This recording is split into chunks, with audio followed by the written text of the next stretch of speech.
آج ہم پڑھیں گے اصحاب فیل کا واقعہ، ٹھیک ہے، اور اس سے آگے ایک دو ٹاپک اور۔ اصحاب فیل کا واقعہ، حضور صلی اللہ تعالی علیہ وسلم کے دادا کی تعظیم۔ تو اس کا پس منظر یہ ہے کہ یمن کا ایک بادشاہ تھا، اس کا نام تھا ابرہہ۔ تو جب اس دور میں مسلمان خانہ کعبہ کا حج کرنے آتے تھے ہر سال، تو اس نے مسلمانوں کی ضد پہ کہ آپ لوگ وہاں پہ حج کرنے کیوں جاتے ہو، اس نے مسلمانوں کی ضد پہ ایک کنیسہ بنایا اور کہا کہ یہاں پہ حج کیا کرو۔ تو ایک مسلمان نے اس بنائے ہوئے کنیسہ کے جو اس نے بنایا تھا مکان حج کرنے کے لیے لوگوں کے، اس کی اوقات دکھانے کے لیے وہاں پہ جا کے جو ہے اس نے ٹوائلٹ وہاں پہ کر دیا۔ تو اس غصے میں اس نے عزم کیا کہ میں مسلمانوں کا یہ خانہ کعبہ جس کو یہ اتنا مقدس مانتے ہیں جا کے ڈھاؤں گا میں، اور وہ جو ہے ہاتھیوں کی پوری فوج لے کے آیا۔ تو یہ جو ہے اصحاب فیل، تو فیل کا معنی عربی میں ہاتھی ہوتا ہے، اصحاب یعنی ہاتھی والے، ٹھیک ہے، اصحاب کہف کہف والے۔ تو ہاتھیوں کی وہ پوری فوج لے کر آیا خانہ کعبہ کو ڈھانے کے لیے۔ تو یہ پورا واقعہ ہے۔ جب اصحاب فیل کا بادشاہ ابرہہ خانہ کعبہ کو منہدم کرنے کے لیے یعنی ڈھانے کے لیے مکہ معظمہ پر حملہ آور ہوا، تو رسول کائنات صلی اللہ تعالی علیہ وسلم کے جد امجد عبد المطلب قریش کے چند افراد کو لے کر جبل ثبیر پر چڑھ گئے۔ اس وقت نور محمدی عبد المطلب کی پیشانی میں بشکل ہلال نمودار ہو کر اتنا روشن و درخشاں ہوا کہ اس کی شعاع سے خانہ کعبہ منور و تاباں ہو گیا۔ عبد المطلب نے یہ کیفیت دیکھ کر قریش سے کہا کہ یہ نور جو میری پیشانی سے چمک کر خانہ کعبہ پر اپنی روشنی بکھیر رہا ہے، اس بات کی دلیل ہے کہ ہم غالب رہیں گے۔ ابراہ کے لشکریوں نے عبد المطلب کے اونٹ پکڑ لیے تھے۔ انہیں حاصل کرنے کے لیے عبد المطلب ابراہ کے پاس تشریف لے گئے۔ ان کے چہرے سے عظمت و بزرگی نمایاں تھی۔ ابراہ دیکھتے ہی تخت سے تعظیم و تکریم کے لیے اٹھ کھڑا ہوا اور عبد المطلب کو اپنے برابر بٹھایا اور پوچھا آنے کا مقصد کیا ہے؟ آپ نے کہا کہ آپ کے فوجی میرے اونٹ پکڑ لائے ہیں، انہی کے لیے حاضر ہو گیا ہوں۔ ابرہہ نے فوراً انہیں اونٹ واپس کرنے کا حکم دیا اور کہا کہ تمہاری عزت و عظمت میرے دل میں اس طرح جاگزی ہو چکی تھی کہ اگر تم کعبہ کی حفاظت کے سلسلے میں کوئی بات کرتے تو میں اسے منہدم نہ کرتا۔ عبد المطلب نے کہا یہ گھر خدا کا ہے، وہ خود ہی اس کو بچائے گا۔ چنانچہ جب بادشاہ کا لشکر ہاتھیوں پر سوار ہو کر کعبہ کی طرف بڑھا تو اللہ تعالیٰ نے ان پر طیر ابابیل کو بھیجا اور ان پرندوں نے سارے لشکریوں کو ہلاک و تباہ کر دیا۔ حاصل کلام نور محمدی صلی اللہ تعالیٰ علیہ وسلم کی ایسی عظمت و بزرگی تھی کہ اس کے سبب بڑے بڑے بادشاہ ہیبت زدہ ہو جاتے اور تعظیم و تکریم بجا لاتے۔ تو سورہ فیل میں جو اللہ رب العزت نے الم تر کیف فعل ربک باصحاب الفیل الم یجعل کیدہم فی تضلیل وارسل علیہم طیرا ابابیل ترمیہم بحجارۃ من سجیل فجعلہم کعصف مأکول۔ تو اس کا جب ہم ٹرانسلیشن دیکھیں گے تو اللہ رب العزت نے حضور صلی اللہ تعالیٰ علیہ وسلم کو یاد فرماتے ہوئے یہ پورا واقعہ بیان کیا ہے۔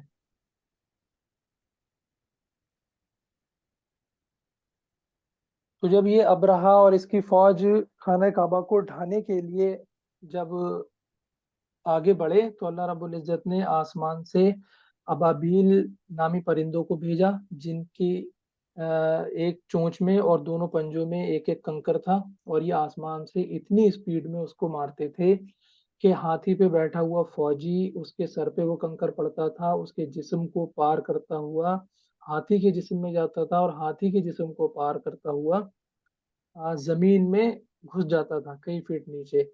تو پوری فوج ایسی منہدم ہوئی کہ دیکھنے میں مطلب قرآن کریم نے اس کی مثال بھی دی ہے کہ ان کو کر دیا ایسا جیسے کھائی ہوئی کھیتی کی پتیاں، جب بکری دیکھیں کسی بھی کھیت میں جا کے، اگر وہ بکری یا جانور یا اونٹ کسی بھی کھیت میں جا کے اس کی کھیتی کھا جائیں تو نیچے چھوٹے چھوٹے کلے رہ جاتے ہیں، تو دیکھنے میں وہ لوگ بالکل ایسے لگ رہے تھے، اور کہاں اتنی بڑی فوج لے کر آیا تھا خانہ کعبہ کو اٹھانے کے لیے۔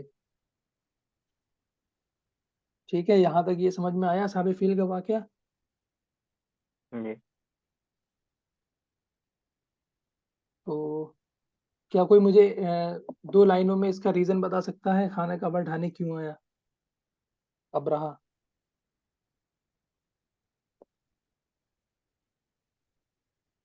غلام ربانی جی بتا سکتے ہیں آپ؟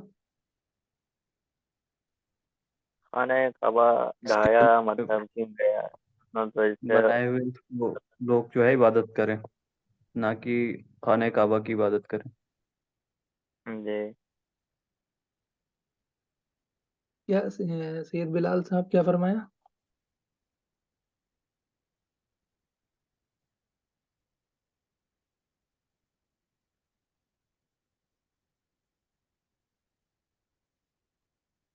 سید صاحب میں سن نہیں پایا، غلام ربانی صاحب بول رہے تھے۔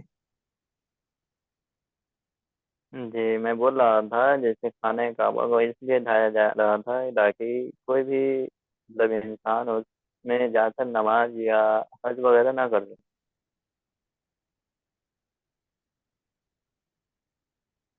ٹھیک ہے، ٹھیک ہے۔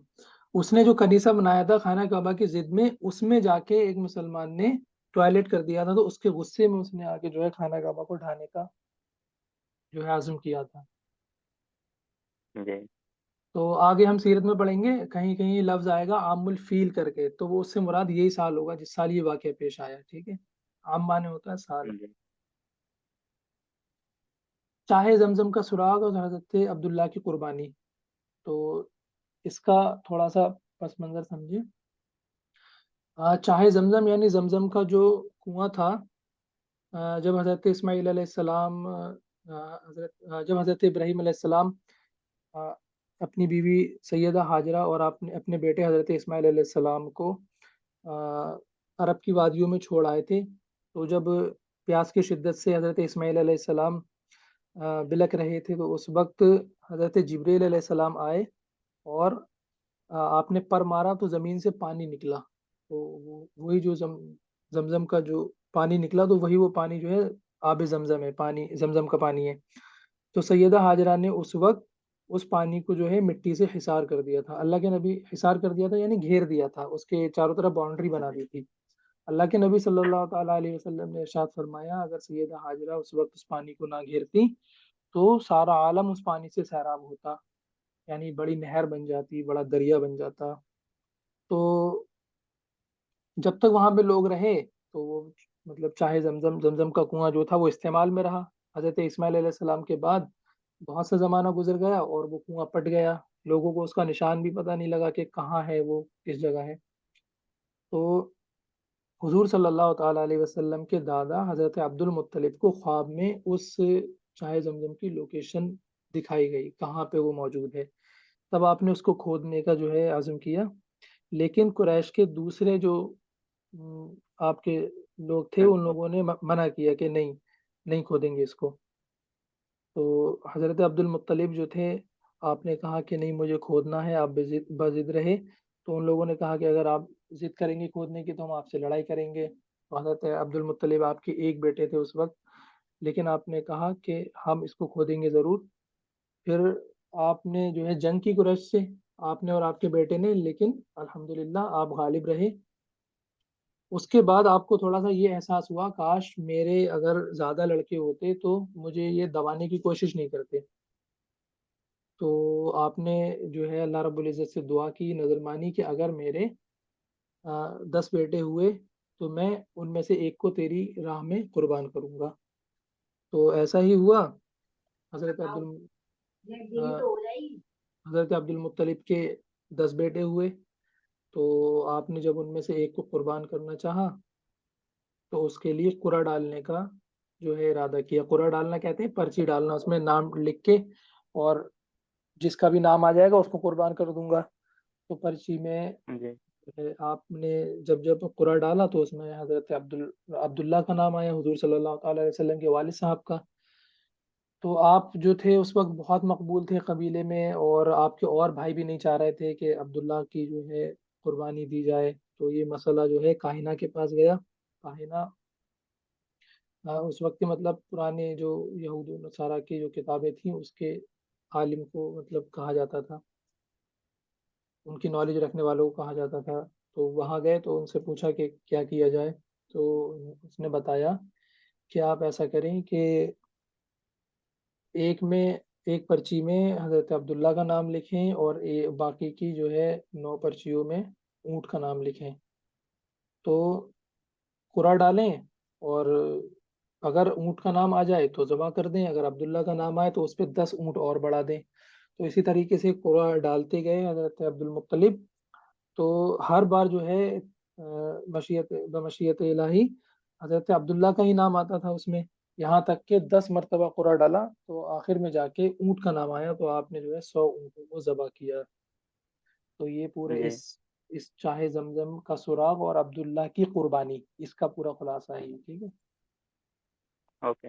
آگے بڑھتے ہیں.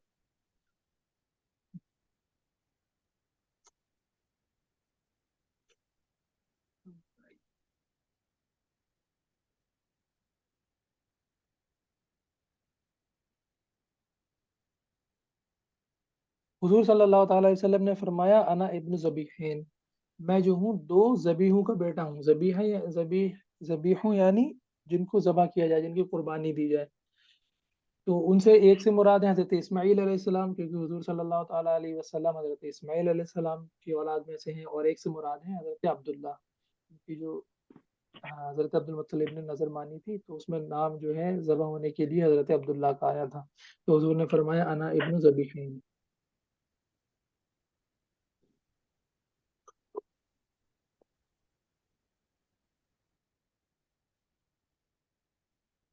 برکات نبوت.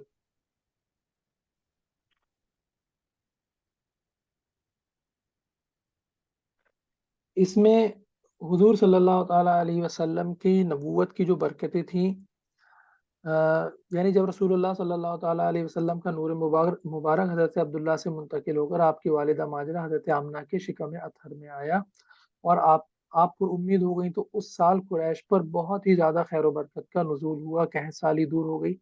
قحط سالی یعنی قحط کہتے ہیں مطلب بارش نہیں ہوتی ہے، فصلیں نہیں ہوتی ہیں، بکریوں کے تھن سوکھ جاتے ہیں، مطلب اونٹ جو ہے کمزور و لاغر ہو جاتے ہیں. تو مطلب پریشان حالی آ جاتی ہے، بہت طریقے سے فائنینشلی بہت پریشان ہو جاتے ہیں جس ایریے میں قحط سالی ہوتی ہے بارش کا. تو حضور صلی اللہ تعالیٰ علیہ وسلم جس سال اپنی والدہ ماجدہ کے رحم اطہر میں، شکم اطہر میں منتقل ہوئے، اس سال جو ہے پورے عرب پر اور ان لوگوں پر یعنی قریش پر بہت ہی رحمتیں برکتوں کا نزول ہوا. بارشیں ہوئیں، سبزے اگے، بکریوں نے زیادہ زیادہ دودھ دیا. ٹھیک ہے، اونٹ صحت مند ہوئے، اور تجارتوں میں فائدے ہوئے ان لوگوں کے. ہر طریقے سے ان کو جو ہے خوشحالی نصیب ہوئی حضور صلی اللہ تعالیٰ علیہ وسلم کے برکات نبوت کی وجہ سے. اور حضرت جی جیسے ایک بات پوچھنا تھا کہ حضرت اسماعیل علیہ السلام جیسے تھے، تو جی یہ جیسے میرے نبی آئے تو اس سے پہلے کا یہ نبی ہے، بس یہی نا؟ یعنی ہاں اس لیے ان کو نبی کا جیسے کیا کہتے ہیں فادر ہو گئے، مانا جاتا ہے نبیوں میں. جی، حضرت اسماعیل علیہ السلام حضرت ابراہیم علیہ السلام کے بیٹے ہیں. جی. ٹھیک ہے، انشاءاللہ ابھی جی. آگے پورا نصب آئے گا حضور صلی اللہ تعالیٰ. اگلی کتاب جو ہم پڑھیں گے اس کے بعد سیرت مصطفیٰ، اس میں حضور صلی اللہ تعالیٰ علیہ وسلم کا پورا نصب حضرت ابراہیم علیہ السلام سے حضرت آدم علیہ السلام تک انشاءاللہ ذکر کریں گے. پورا جو شجرہ جسے بولتے ہیں، چین پوری جی. انشاءاللہ. مطلب جیسے یہ کہنا تھا کہ جیسے حضرت اسماعیل علیہ السلام آئے اس کے بعد آخری نبی مطلب میرے جو پاک صلی اللہ علیہ وسلم تھے، یہی نا؟ جی مطلب اس نسب میں، ہاں، حضرت اسماعیل علیہ السلام. ویسے تو حضور صلی اللہ تعالیٰ علیہ وسلم سے پہلے حضرت عیسیٰ علیہ السلام ہے، لیکن حضرت اسماعیل علیہ السلام کے نسب میں نبیوں میں حضور صلی اللہ تعالیٰ علیہ وسلم آئے.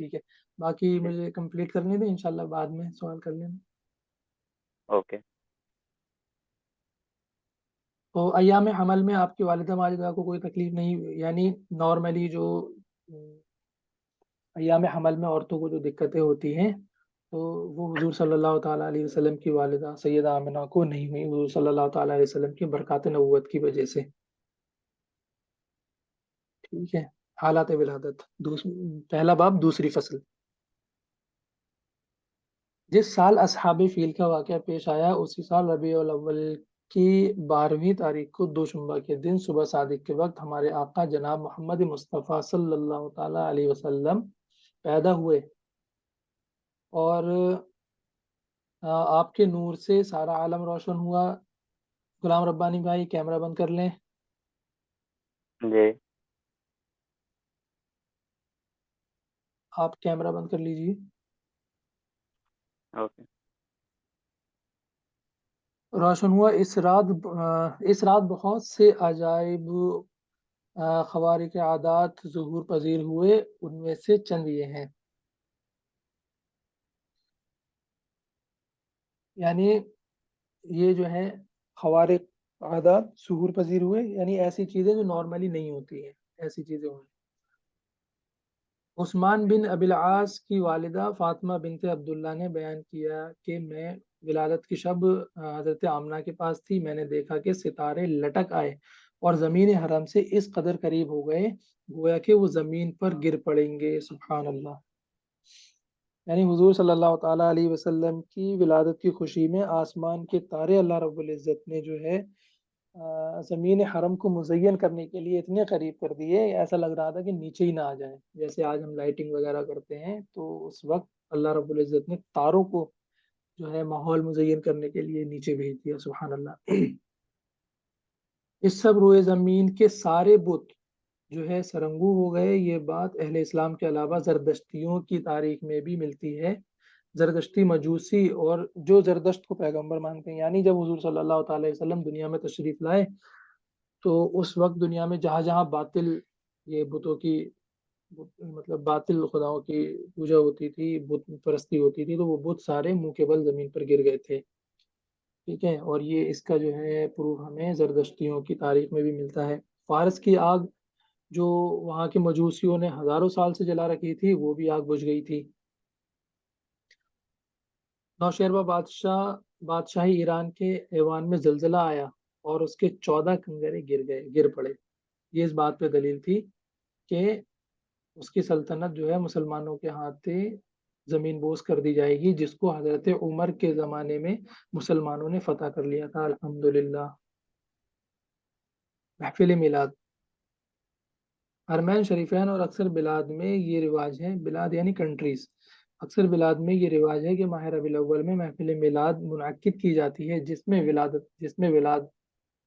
ولادت کا بیان اور کثرت سے درود شریف کا ورد ہوتا ہے. یہاں پہ ہمیں مصنف بتانا چاہ رہے ہیں کہ محفل میلاد کا طریقہ کیا ہے. حضور صلی اللہ تعالیٰ علیہ وسلم کی ولادت کا ذکر ہو، کیا کیا آپ کے مطلب فضائل تھے آپ کی ولادت کی، کیا کیا برکات تھیں، کیا ماحول تھا. ٹھیک ہے، اور جو ہے کثرت سے حضور صلی اللہ تعالیٰ علیہ وسلم پہ درود شریف پڑھی جائے اور حدود شریعت میں رہ کے حضور صلی اللہ علیہ وسلم کا میلاد منایا جائے تاکہ غیروں کو ہم پہ انگلی اٹھانے کی راہ نہ ملے. اور بطور دعوت شیرینی بھی تقسیم ہوتی ہے. یہ عمل باعث خیر و برکت رسول علی وقار صلی اللہ تعالیٰ علیہ وسلم سے زیادہ محبت کا سبب ہے.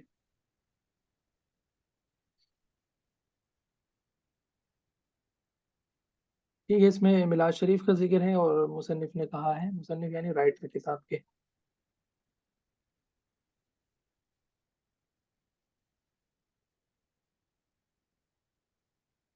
آتے ہیں ہم باب اول تیسری فصل، ایام رضاعت اور زمانہ طفولیت. ہمارے آقا سرور عالم صلی اللہ ایام رضاعت یعنی جو بچے کے دودھ پینے کے دن ہوتے ہیں وہ.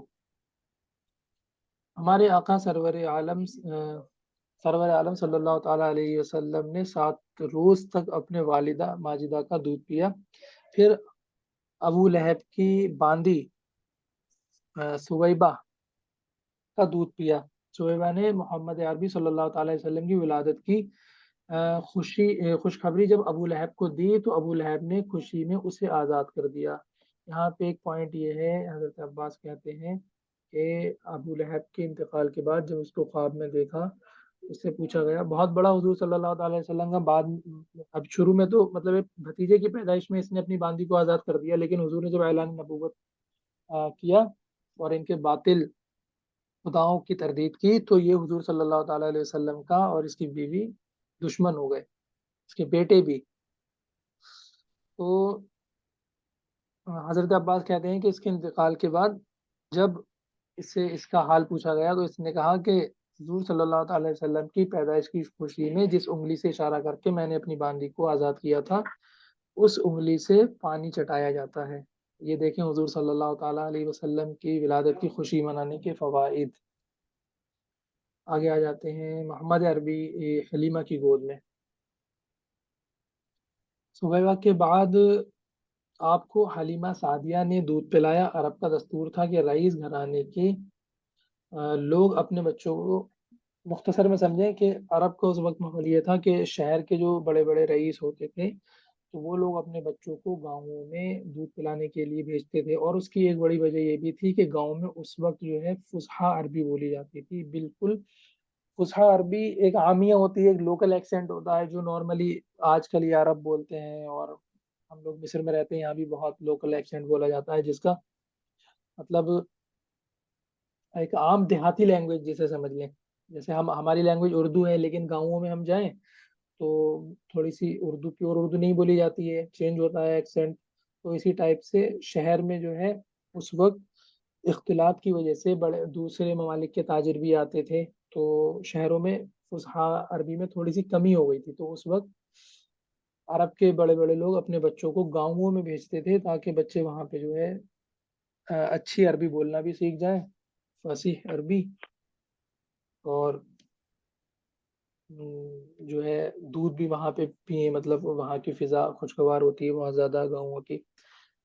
تو حضور صلی اللہ تعالیٰ علیہ وسلم کو حلیمہ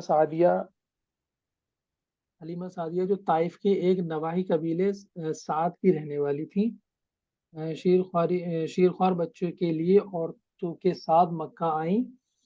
سعد والیوں نے مالداروں کے بچے لے لیے اور آمنہ کے بیٹے کو یتیم سمجھ کر چھوڑ دیا۔ حلیمہ سعدیہ کی قسمت بیدار تھی، یہ سعادت ان کے حصے میں آئی جب وہ ہمارے آقا صلی اللہ تعالیٰ علیہ وسلم کو گود میں لے کر چلی ہیں، تو اسی وقت سے برکتوں کا ظہور بھی شروع ہو گیا۔ حلیمہ کی گھوڑی لاغری اور کمزوری کی وجہ سے چل نہیں سکتی تھی۔ جب آپ حضرت حلیمہ کے ساتھ اس پر سوار ہوئے تو وہ ایسی تیز رفتار ہو گئی کہ قافلے کی ساری سواریوں سے آگے نکل گئی، سبحان اللہ۔ اور جب آپ حلیمہ کے گھر پہنچے تو وہ گھر فیوز و برکات کا گہوارہ بن گیا۔ حلیمہ کی بکریاں خوب تازہ اور فروا ہو گئیں۔ اس وقت لوگ قحط سالی کے شکار تھے، یعنی بارشیں نہیں ہو رہی تھیں، سبزے نہیں تھے، چراگاہیں سوکھی پڑی تھیں، زمینیں بنجر تھیں۔ تو لیکن جب حضور صلی اللہ تعالیٰ علیہ وسلم پہنچے تو جو ہے خوشگواری ہو گئی، وہاں پہ خوشحالی آ گئی۔ قحط سالی کے شکار تھے، ان کے مویشی جنگل سے بھوکے واپس آتے تھے، جس کی وجہ سے لاغر رہتے تھے۔ وہ اپنے چرواہوں سے کہتے تھے، تم بھی اپنی بکریاں وہیں چراؤ جہاں حلیمہ کی بکریاں چرتی ہیں۔ وہ دیکھو کیسی شکم سیر ہو کر آتی ہیں اور کتنا تازہ و فربا ہے۔ ہمارے آقا صلی اللہ تعالیٰ علیہ وسلم داہنی پستان سے دودھ پیتے تھے اور بائیں اپنے رضائی بھائی یعنی حلیمہ کے بیٹے کے لیے چھوڑ دیتے تھے، گویا کہ بچپن ہی سے عدالت آپ کی فطرت میں موجود تھی، سبحان اللہ۔ بچپن میں آپ نے پیشاب و پاخانہ کبھی کپڑے میں نہیں کیا، بلکہ دونوں کے وقت مقرر تھے، انہی وقتوں میں آپ کو پیشاب پاخانہ کرا دیا جاتا۔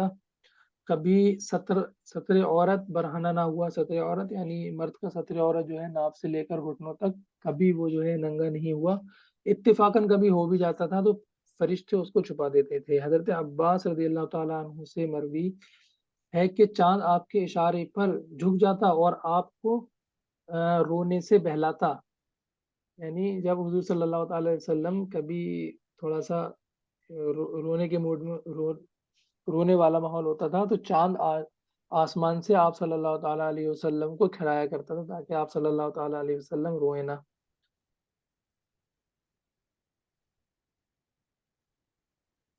شک صدر، شک صدر یعنی صدر مانے سینہ، شک مانے چیرنا، ٹھیک ہے۔ حضور صلی اللہ تعالیٰ علیہ وسلم کا شک صدر، میٹنگ اینڈ ہونے والی ہے، 3 منٹ 40 سیکنڈ رہ گئے، یاد دلا دینا۔ شک صدر، جب آپ چلنے کے قابل ہوئے، اس کو شارٹ میں سمجھیں، حضور صلی اللہ تعالیٰ علیہ وسلم کا شک صدر 4 مرتبہ ہوا ہے۔ پہلی بار جب آپ حضرت حلیمہ کے بیٹے کے ساتھ بکریاں چرا رہے تھے، آسمان سے فرشتے آئے، حضرت جبریل علیہ السلام، اور حضور صلی اللہ تعالیٰ علیہ وسلم کو لٹا دیا۔ حضور صلی اللہ تعالیٰ علیہ وسلم کو لٹانے کے بعد آپ کا سینہ مبارک ناف تک جو ہے چیرا، آپ کے دل کو نکالا اور جو ہے ایک تشت میں رکھا اور اس کو دھو کر دوبارہ آپ کے سینے میں رکھ دیا۔ اسی طریقے سے یہ پروسیس 4 مرتبہ ہوا ہے حضور صلی اللہ تعالیٰ علیہ وسلم کی لائف میں۔ دوسری بار 10 برس کی عمر میں ہوا، پہلی بار جب ہوا تھا تب آپ صلی اللہ علیہ وسلم 2 سال کے تھے، دوسری مرتبہ جب آپ 10 سال کے ہوئے، اور تیسری مرتبہ نزول جب پہلی وحی نازل ہوئی تھی، پہلی قرآن کی آیت نازل ہوئی تھی، تب حضور صلی اللہ تعالیٰ علیہ وسلم کا شک صدر ہوا تھا، اور چوتھی مرتبہ شب معراج۔ تو پہلی مرتبہ جب ہوا تھا 2 سال کی عمر میں آپ کے بچپنے میں، اس کی وجہ یہ تھی، محدثین کرام فرماتے ہیں کہ آپ کے دل کو اللہ رب العزت نے ان چیزوں سے پاک کر دیا جو بچے بچپن میں جو ہے لہب و لعب میں پڑ جاتے ہیں، کھیلنے کودنے میں، اس سے آپ کے جو ہے آپ کی شخصیت کو پاک کر دیا اللہ رب العزت نے۔ دوسری مرتبہ جب ہوا تو جب آپ جوان ہو رہے تھے، 10 برس کی آپ کی عمر تھی، تو جوانی والے جو کام ہوتے ہیں لڑکوں کے، جو جن چیزوں کی طرف رغبت ہوتی ہے، آپ سمجھ رہے ہیں، جوان لڑکے جوان ہوتے جن چیزوں میں مبتلا ہو جاتے ہیں، غلط چیزوں میں، تو ان چیزوں سے اللہ رب العزت نے آپ کے دل کو پاک رکھنے کے لیے جو ہے شک صدر ہوا اور آپ کے دل کو پاک کیا گیا۔ تیسری مرتبہ جو ہے قبل نزول وحی، اللہ رب العزت کا کلام جو حضور صلی اللہ تعالیٰ علیہ وسلم پر نازل ہوا تو بہت شدت سے نازل ہوتا تھا، تو اس کی جو ہے شدت کو برداشت کر سکیں، اس لیے حضور صلی اللہ تعالیٰ علیہ وسلم کا شک صدر ہوا۔ چوتھی بار شب معراج، یعنی حضور صلی اللہ تعالیٰ علیہ وسلم جب معراج میں اللہ رب العزت کے دیدار کے لیے تشریف لے جا رہے تھے، تب آپ کا شک صدر ہوا، تاکہ آپ کے قلب میں وہ تاثیر ڈال دی جائے کہ اللہ رب العزت کے دیدار کو برداشت کر سکیں، کیونکہ حضرت موسیٰ علیہ السلام نے اللہ رب العزت سے جب دیدار کی خواہش کی تھی تو پہلے تو اللہ رب العزت نے منع کر دیا، لیکن پھر بھی جو ہے اپنا اللہ رب العزت نے جلوہ صفات کا سوئی کے نوک کے 70,000واں حصہ دکھایا تھا، وہ بھی پہاڑ پہ ریفلیکٹ ہو کے آیا تھا، تو حضرت موسیٰ علیہ السلام بے ہوش ہو کر زمین پر گر گئے تھے۔ میٹنگ اینڈ ہونے والی ہے، انشاءاللہ اس کے آگے کا کل پڑھیں گے۔ باقی کسی کا سوال ہو تو پرسنلی واٹس ایپ پہ کر سکتے ہیں۔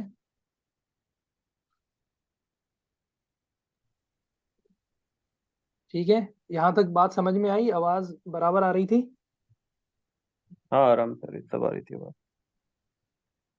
ٹھیک ہے، اللہ حافظ۔ کوشچن انشاءاللہ بعد میں کرتے ہیں۔ جی جی جی ٹھیک ہے، ٹھیک ہے، السلام علیکم۔ وعلیکم السلام۔